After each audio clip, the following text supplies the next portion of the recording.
नमस्कार विद्यार्थी मित्रांनो, स्मार्ट अभ्यास या यूट्यूब चॅनलवर आपले मनापासून स्वागत आहे. आज दिनांक 12 एप्रिलच्या ज्या महत्त्वाच्या चालू घडामोडी असणार आहेत त्याचा अभ्यास या व्हिडिओच्या माध्यमातून आपण करणार आहोत. तत्पूर्वी आपण जर चॅनलवर नवीन असाल तर चॅनलला सबस्क्राईब करून घ्या. व्हिडिओ जर आवडला तर व्हिडिओला लाईक करा. तसेच हा व्हिडिओ आपल्या विद्यार्थी मित्रांना नक्की शेअर करा, जेणेकरून याचा फायदा आपल्या मित्रांना सुद्धा होईल.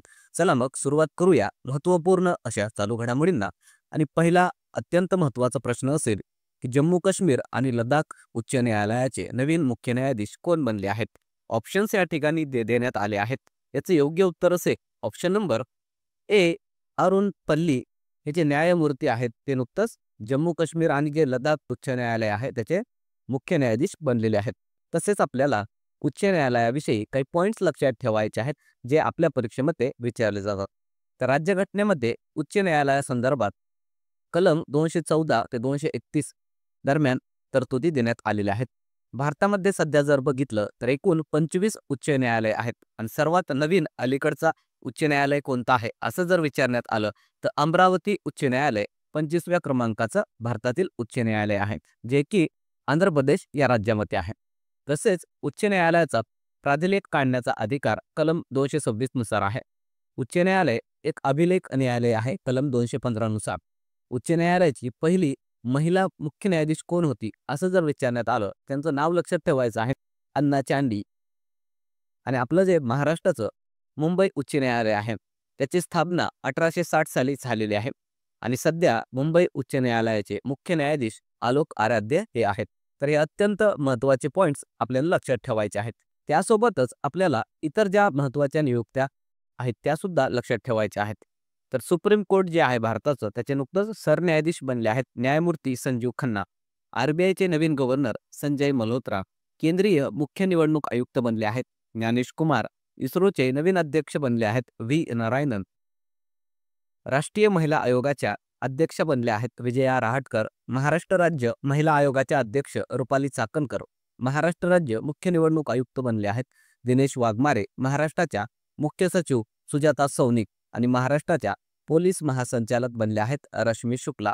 त्यासोबतच जे एसएसबी आहे त्याचे प्रमुख बनले आहेत अमृत मोहन प्रसाद. बीएसएफचे प्रमुख दलजीत सिंग चौधरी. सीआरपीएफचे प्रमुख अनिश दयाल सिंग. सीआयएसएफचे प्रमुख राजविंदर सिंग भट्टी. एनएसजीचे प्रमुख डी श्रीनिवासन. एसपीजीचे प्रमुख बनले आहेत आलोक शर्मा. आयटीबीपीचे प्रमुख आहेत सध्या राहुल रसगोत्र. एनडीआरएफचे प्रमुख पियुष आनंद. एनसीबी अर्थात नार्कोटिक्स कंट्रोल ब्युरोचे प्रमुख आहेत सध्या अनुराग गर्ग.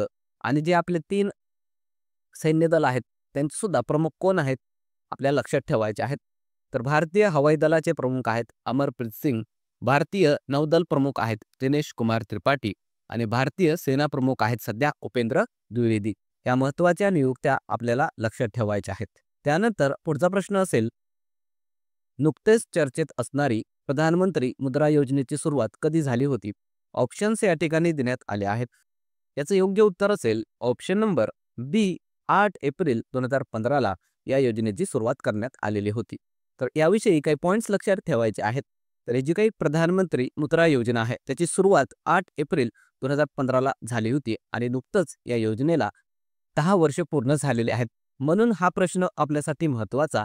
एखाद्या योजनेला 10 वर्ष 25 वर्ष झालेले असतील तर अशा काही योजनांवर हमखास आपल्या परीक्षांमध्ये प्रश्न हे विचारण्यात येतात. तर त्याविषयी सुद्धा आपल्याला काही पॉईंट्स लक्षात ठेवायचे आहेत. तर ही जी काही मुद्रा आहे त्याचं लॉंग फॉर्म लक्षात ठेवायचं आहे, युनिट्स डेव्हलपमेंट अँड रिफायनान्स एजन्सी. याचा उद्देश काय आहे तर लहान उद्योगधंद्यांना कर्ज पुरवठा करणे.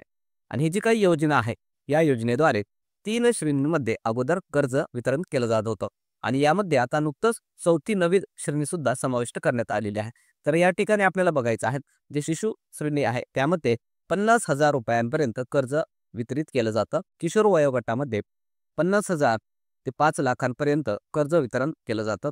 तरुण गटासाठी 5 लाख ते 10 लाख आणि जे तरुण प्लस ही जी काही नवीन कॅटेगरी समाविष्ट करण्यात आलेली आहे त्याद्वारे 10 लाख ते 20 लाखांपर्यंत कर्ज पुरवठा केला जातो. पण अशा तरुणांना ज्यांनी अगोदर तरुण गटामधील जे काही कर्ज आहे ते घेतलं होतं आणि परत फेडलं सुद्धा होतं अशांनाच तरुण प्लसद्वारे आता कर्ज हे दिलं जाणार आहे.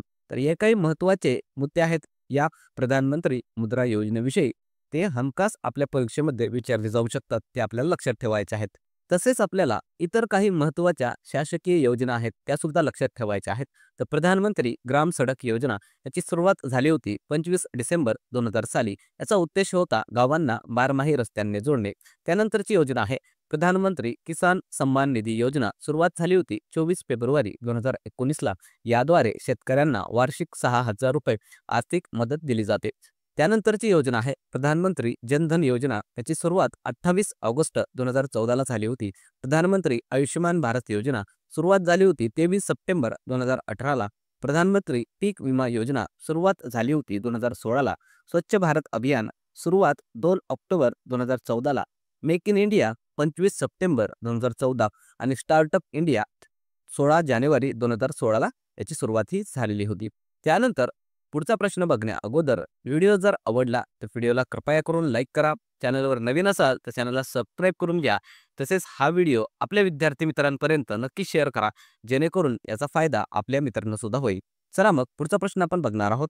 खालीलपैकी कशाला राष्ट्रीय अमूर्त सांस्कृतिक वारसा सूचीमध्ये समाविष्ट करण्यात आले आहे? ऑप्शन्स या ठिकाणी देण्यात आले आहेत. याचं योग्य उत्तर असेल ऑप्शन नंबर डी, कटक बाली यात्रा आणि पुरी जगन्नाथ यात्रा जी आहे ओडिशा राज्यातील, त्याला या राष्ट्रीय अमूर्त सांस्कृतिक वारसा सूचीमध्ये नुकतंच समाविष्ट करण्यात आलेला आहे. तर त्याविषयी काही पॉईंट्स लक्षात ठेवायचे आहेत. तर नुकतंच केंद्र सरकारने ओडिशा राज्यातील पुरी जगन्नाथ यात्रा आणि कटक बाली यात्रा जी आहे या दोघांना राष्ट्रीय अमूर्त सांस्कृतिक वारसा सूचीमध्ये समाविष्ट केलेला आहे. तर त्या अगोदर आपल्याला बघायचं आहे 2 प्रकारचे वारसा स्थळे हे युनेस्कोद्वारे निश्चित केले जातात. तर पहिला आहे अमूर्त वारसा स्थळे आणि दुसरा आहे मूर्त वारसा स्थळे. तर जे भारतामध्ये अमूर्त वारसा स्थळे आहेत सध्या 15 आहेत आणि मूर्त वारसा स्थळे आहेत 43. त्यामध्ये 35 सांस्कृतिक, 7 प्राकृतिक आणि 1 मिश्र असं वारसा स्थळ आहेत. आता हे जे काही सरकारनं राष्ट्रीय अमूर्त सांस्कृतिक वारसा सूची या मध्ये यांना समाविष्ट केल्यामुळे फायदा काय होईल? तर ज्याही वेळेस पुढे युनेस्को त्याच्या बैठकीमध्ये एखाद्या स्थळाला भारतामधील अमूर्त वारसा स्थळ म्हणून जर निवड करेल, तर त्यावेळेस याच सरकारनं सुचवलेल्या सूचीमधून त्यांना एखाद्या स्थळाला वारसा स्थळ म्हणून हे निवडावं लागणार आहे. तर हा फायदा होत असतो. तर हे फायदा आपल्याला लक्षात ठेवायचा आहे. तसेच जे युनेस्को आहे त्याविषयी पॉईंट्स लक्षात ठेवायचे आहेत. याचा लॉंग फॉर्म असेल United Nations Educational, Scientific and Cultural Organisation. याची स्थापना झाली होती 1945ला. याचं मुख्यालय फ्रान्समधील पॅरिस या ठिकाणी आहे. त्यानंतरचा प्रश्न असेल खेलो इंडिया युथ गेम्स 2025 चे आयोजन कोणत्या राज्यात केले जाणार आहे? याचं योग्य उत्तर असणार आहे ऑप्शन नंबर ए, बिहार या राज्यामध्ये 2025 चे खेलो इंडिया युथ गेम्स होणार आहेत. तर त्याविषयी काही पॉईंट्स लक्षात ठेवायचे आहेत. तर खेलो इंडिया युथ गेम्स याचं हे 7व्या क्रमांकाचं एडिशन असणार आहे, जे की 4 ते 15 मे दरम्यान बिहार या राज्यामध्ये होणार आहे. तसेच आपल्याला भारताचे क्रीडा मंत्री कोण आहेत सध्या हे सुद्धा परीक्षेमध्ये विचारलं जातं. तर त्यांचं नाव लक्षात ठेवायचं आहे मनसुख मांडविया. तसेच जे खेलो इंडिया विंटर गेम्स आहेत 2025चं त्याचे नुकतंच आयोजन हे जम्मू काश्मीर या राज्यामध्ये झालेलं होतं आणि त्यामध्ये टॉपवर आर्मी राहिलेला आहे. तर ही पॉईंट्स आपल्याला याविषयी लक्षात ठेवायचे आहेत. त्यानंतर पुढचा प्रश्न असेल जपानी ग्रँड प्रिक्स 2025चा विजेता कोण बनला? ऑप्शन्स या ठिकाणी देण्यात आले आहेत. याचं योग्य उत्तर असेल option number C, Max Verstappen. हा जपानी ग्रँड प्रिक्स जी रेसिंग स्पर्धा आहे त्याचा तो विजेता ठरलेला आहे. त्यानंतर पुढचा प्रश्न असेल की नुकतेच जीपी दृष्टी योजना कोणत्या राज्यात सुरू करण्यात आली? ऑप्शन्स या ठिकाणी देण्यात आले आहेत. याचं योग्य उत्तर असेल ऑप्शन नंबर बी, गुजरात राज्यामध्ये ही जीपी दृष्टी नावाची योजना सुरू करण्यात आलेली आहे. तर त्याविषयी काही पॉईंट्स लक्षात ठेवायचे आहे. याचं लॉंग फॉर्म असेल Gujarat police drone response and aerial surveillance practical intervention. याद्वारे गुजरात पोलीस जे ड्रोन असणार आहेत त्याच्या सहाय्याने हवाई देखरेख ठेवणार आहेत आणि याद्वारे गुन्ह्याची माहितीही पोलीस कंट्रोल रूम तसेच PCR जे व्हॅन असणार आहे त्याला दिली जाणार आहे. तर हे आपल्याला या जीपी दृष्टीविषयी लक्षात ठेवायचं आहे. तसेच महाराष्ट्राने सुद्धा पोलीस फॉरेन्सिक व्हॅन सुरू केलेली आहे गुन्ह्यांना रोखण्यासाठी. तर असं करणारा महाराष्ट्र राज्य भारतामधील पहिला राज्य हा ठरलेला आहे. तर हे सुद्धा आपल्याला महाराष्ट्राविषयी लक्षात ठेवायचं आहे.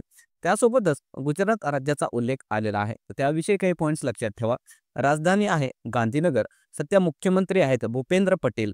राज्यपाल आहेत आचार्य देवव्रत आणि जगामधील सर्वात उंच पुतळा गुजरात राज्यामध्ये आहे. जगातील सर्वात मोठा वन्यजीव संरक्षण आणि पुनर्वास केंद्र सुद्धा गुजरातमध्येच आहे, जामनगर या ठिकाणी. त्याचं नाव असणार आहे वनतारा. तर हे काही पॉईंट्स आपल्याला लक्षात ठेवायचे आहेत. त्यानंतरचा प्रश्न असेल, नुकतेच NPCIचे नवीन कार्यकारी निर्देशक म्हणून कोणाची नियुक्ती करण्यात आली? ऑप्शन्स या ठिकाणी देण्यात आले आहेत. याचे योग्य उत्तर असेल ऑप्शन नंबर सी, सोहनी राजोला असं त्यांचं नाव आहे, की ज्यांना NPCIचे कार्यकारी निर्देशक म्हणून नियुक्त करण्यात आलेलं आहे. त्याविषयी पॉईंट्स लक्षात ठेवायचे आहेत. तर हे जे काही NPCI आहे त्याविषयी लॉंग फॉर्म लक्षात ठेवायचा आहे. National payments corporation of India याची स्थापना 2008 साली झाली होती आणि मुख्यालय आहे मुंबई या ठिकाणी. या NPCIचं मुख्य कार्य काय आहे? तर भारतातील विविध पेमेंट सिस्टम जसं की UPI, रुपे, IMPS याला विकसित करणे, व्यवस्थापित करणे, ज्यामुळे डिजिटल पेमेंट प्रक्रिया ज्या आहेत त्या सोप्या होणार आहेत. तर हे काही मुख्य कार्य हे NPCIचं असतं आणि बँकिंग सेक्टरमधील ही अतिशय महत्त्वाची अशी संस्था आहे, आपल्याला लक्षात ठेवणं गरजेचं आहे. त्यानंतरचा प्रश्न असेल, विश्व पार्किन्सन्स दिवस कधी साजरा केला जातो? ऑप्शन्स या ठिकाणी देण्यात आले आहेत. याचं योग्य उत्तर असेल ऑप्शन नंबर सी, 11 एप्रिलला वर्ल्ड पार्किन्सन्स डे म्हणून साजरा केला जातो. त्याविषयी पॉईंट्स लक्षात ठेवा. तर दरवर्षी 11 एप्रिलला हा दिवस साजरा केला जातो, कारण डॉक्टर जेम्स पार्किन्सन जे होते त्यांनी या रोगाचा शोध लावला होता आणि त्यांच्या स्मरणार्थ हा दिवस जगभरामध्ये साजरा केला जातो. आता हे जे पार्किन्सन्स रोग आहे त्याविषयी लक्षात ठेवा.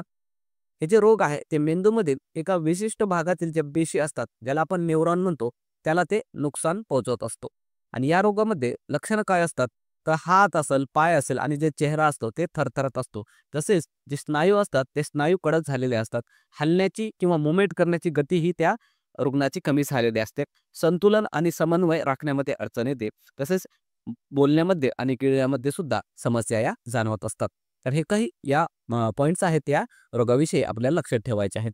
तसेच एप्रिल महिन्यामधील इतर जे दिनविशेष आहेत ते सुद्धा लक्षात ठेवायचे आहेत. 1 एप्रिलला ओडिशा स्थापना दिवस म्हणून साजरा केला जातो. 2 एप्रिलला ऑटिझम जागरूकता दिवस, 4 एप्रिल आंतरराष्ट्रीय खान जागरूकता दिवस, 5 एप्रिल राष्ट्रीय समुद्री दिवस, 7 एप्रिलला जागतिक आरोग्य दिवस, 10 एप्रिलला जागतिक होमिओपॅथी दिवस म्हणून साजरा केला जातो. त्यानंतर कालच्या ज्या काही घडामोडी आपण घेतल्या होत्या त्याचं क्विक रिव्हिजन या ठिकाणी आपण करणार आहोत. तर पहिला प्रश्न आपण काल बघितला होता, नुकतेच फ्रेड डॅरिंग्टन पुरस्कार देऊन कोणत्या भारतीय व्यक्तीला सन्मानित करण्यात आले आहे? ऑप्शन्स या ठिकाणी आपण दिले होते. याचं योग्य उत्तर होतं option number A, Sudarshan Patnaik. त्यानंतरचा प्रश्न आपण घेतला होता, नुकतेच कोणत्या देशाकडून राष्ट्रपती द्रौपदी मुर्मू यांना मानद नागरिकत्व देण्यात आले? याचं योग्य उत्तर होतं ऑप्शन नंबर सी, पोर्तुगाल. त्यानंतरचा प्रश्न होता, नुकतेच पहिला त्रिसेवा महिला वैश्विक परिक्रमा अभियानाला मुंबईहून सुरुवात करण्यात आली, त्या अभियानाचे नाव काय आहे? याचं योग्य उत्तर होतं ऑप्शन नंबर बी, समुद्र प्रदक्षिणा. त्यानंतरचा प्रश्न होता, नुकतेच कोणत्या राज्यातील नोलेर गुरेर संदेश पदार्थाला GI टॅग मिळाला? तर ऑप्शन्स या ठिकाणी आपण दिले होते. त्याचं योग्य उत्तर होतं ऑप्शन नंबर सी, पश्चिम बंगाल. आणि याविषयी कालच्या व्हिडिओमध्ये डिटेलमध्ये अभ्यास आपण केलेलाच आहे. त्यानंतरचा प्रश्न आपण घेतला होता, नुकतेच कोणत्या राज्याने 2 हडप्पा स्थळांना संरक्षित पुरातत्वीय स्मारक स्थळ म्हणून घोषित केले आहे? याचं योग्य उत्तर होतं ऑप्शन नंबर बी, हरियाणा. त्यानंतरचा प्रश्न होता, नुकतेच T20 क्रिकेटमध्ये 13,000 धावा बनवणारा पहिला भारतीय खेळाडू कोण बनला? याचं योग्य उत्तर होतं option number A, Virat Kohli. त्यानंतरचा प्रश्न आपण घेतला होता, विश्व होमिओपॅथी दिवस कधी साजरा करण्यात येतो? याचं योग्य उत्तर होतं ऑप्शन नंबर ए, 10 एप्रिलला विश्व होमिओपॅथी दिवस म्हणून साजरा करण्यात येत असतो. याविषयी कालच्या व्हिडिओमध्ये डिटेलमध्ये अभ्यास आपण केलेला आहे. त्यानंतर काल आपण होमवर्क क्वेश्चन दिला होता. तो होमवर्क क्वेश्चन असा होता की नुकतेच 2024 सालचा साहित्य अकादमी मराठीसाठीचा पुरस्कार कोणाला जाहीर झाला आहे किंवा देण्यात आला आहे? तर याचं योग्य उत्तर हे बऱ्याचशा विद्यार्थ्यांनी कमेंट बॉक्समध्ये दिलेलं आहे. त्यांचं मनापासून अभिनंदन. ज्या विद्यार्थ्यांना या प्रश्नाचं उत्तर माहिती नाही त्यांच्यासाठी उत्तर आपण सांगणार आहोत. याचं उत्तर असणार आहे option number C, doctor Sudhir Rasal यांना 2024 साल साहित्य अकादमी मराठीसाठीचा पुरस्कार हा डॉक्टर सुधीर रसाळ यांना जाहीर झालेला आहे. त्यानंतर आजचा होमवर्क क्वेश्चन असणार आहे, तर भारतातील पहिले समुद्रावरील काचेच्या ब्रिजचे उद्घाटन कुठे करण्यात आले? ऑप्शन्स या ठिकाणी आपण दिले आहेत. याचे योग्य उत्तर सर्व विद्यार्थ्यांनी कमेंट बॉक्समध्ये द्यायचं आहे. बघूया या सोप्या प्रश्नाचं किती विद्यार्थ्यांना उत्तर हे माहिती आहे. चला मग थांबूया या ठिकाणी. व्हिडिओ जर आवडला तर व्हिडिओला लाईक करायचा आहे. चॅनलवर नवीन असाल तर चॅनलला सबस्क्राईब करून घ्या. तसेच लेक्चरच्या मोफत नोट्ससाठी आपलं जे टेलिग्राम चॅनल आहे त्याला भेट द्यायची आहे, स्मार्ट अभ्यास 555. तसेच इंस्टाग्राम आणि व्हॉट्सअप चॅनलसुद्धा आहे स्मार्ट अभ्यास या नावाने. त्याला सुद्धा जॉईन करून घ्या, कारण त्या ठिकाणी विद्यार्थ्यांसाठी मोफत स्टडी मटेरियल आपण टाकत असतो. थांबूया मग, पुन्हा भेटूया एका नवीन व्हिडिओसह. तोपर्यंत धन्यवाद.